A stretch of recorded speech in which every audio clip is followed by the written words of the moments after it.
So this is yet another style. This is the pocket folder, which is a wonderful one. It folds up like this, and then the invitation slides out. One of the advantages of this style is that you can put all sorts of other things in the pocket. You can put a map, you can put little tips on where to book a hotel. It's a perfect one for lots of little things to slip in. So I've ordered it. My box has come. I am so excited. Wedding number 3, yippee. My box, I open it up. Oh, beautiful. It's so exciting. You open the beautiful bow. Actually, it's a beautiful knot. And there it is, and there is all my yummy stuff. So let's go over to make sure they didn't cheat us, those paper source people. This little piece of paper is what is going to go on here. This is our cord, our special cord. These are all of our pockets. This. Here's a fabulous red envelope so that it can really be smashing. And last, oh, I'm sorry, that's not the envelope. This is the envelope. This is the backing board. So that, let me show you that. So that's this piece here. And then finally, all of our paper to print.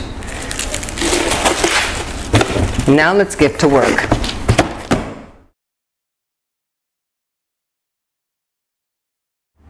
Now we have to decorate the folder.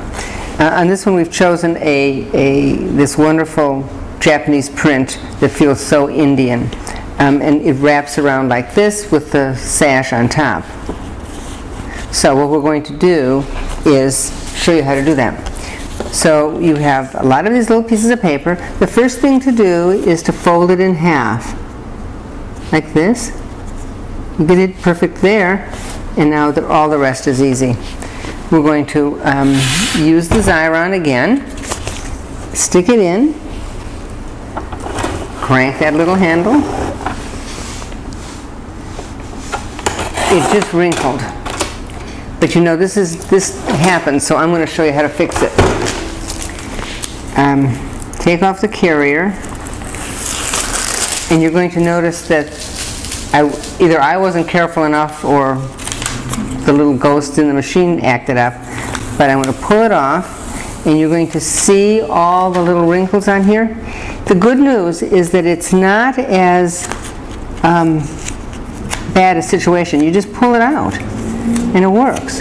Now I'm going to get my bone folder, but first I'm going to adhere it. Now I've got my fold line, do you see that?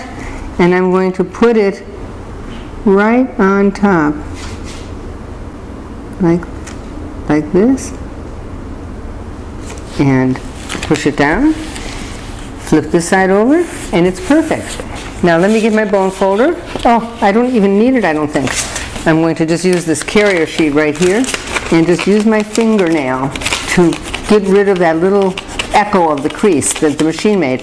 But see, it doesn't even show. I love technology.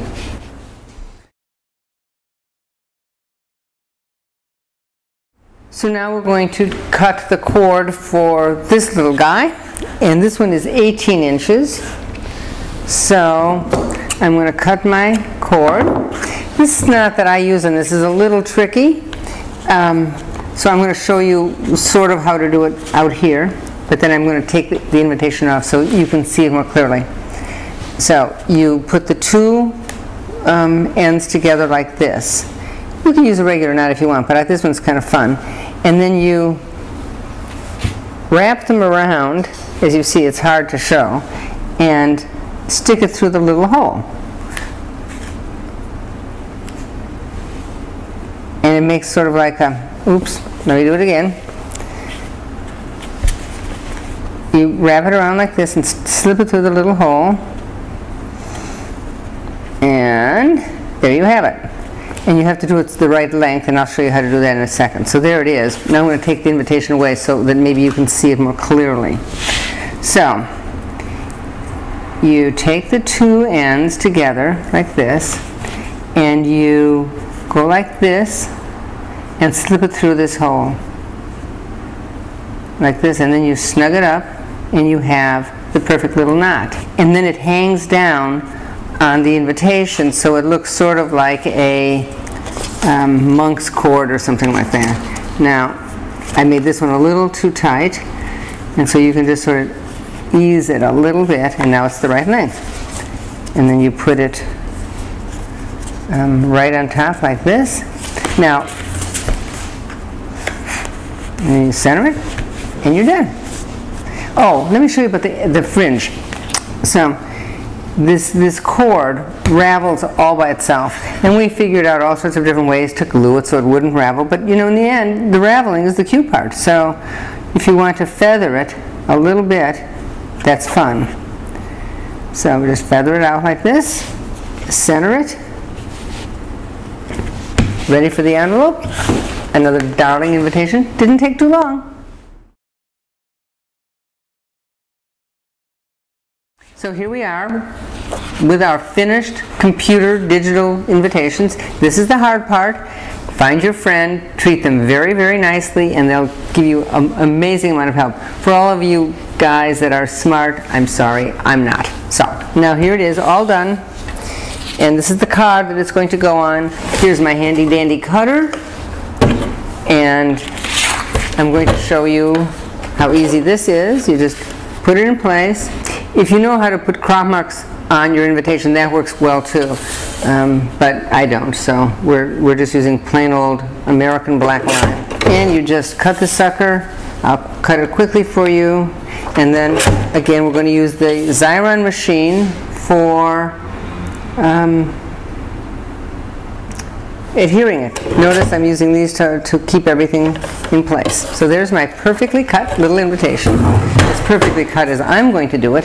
Let me grab my Xyron machine here, and you can see how handy this is. You just slide that right in there, turn the crank, out it comes. Use this little tool to cut the material, and now you take off the top layer, and then you have the bottom layer removed, and you have this perfectly glued up invitation. Now here's the challenging part.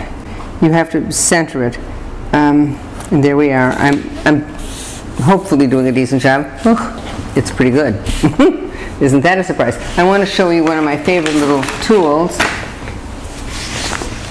Right here, I'm back, and it's a goo eraser, and you just run it along the edge like this, and it'll pick up any little stray piece of adhesive from the Xyron machine. It works like a charm. Pretty cute. And that's all there is to it. You slide it into your wonderful little pouch. You can do the same thing for other pieces. You can put little hotel advertisements in there. There you are, a perfect little pocket fold. Good luck, stay married, have fun, make babies, do good.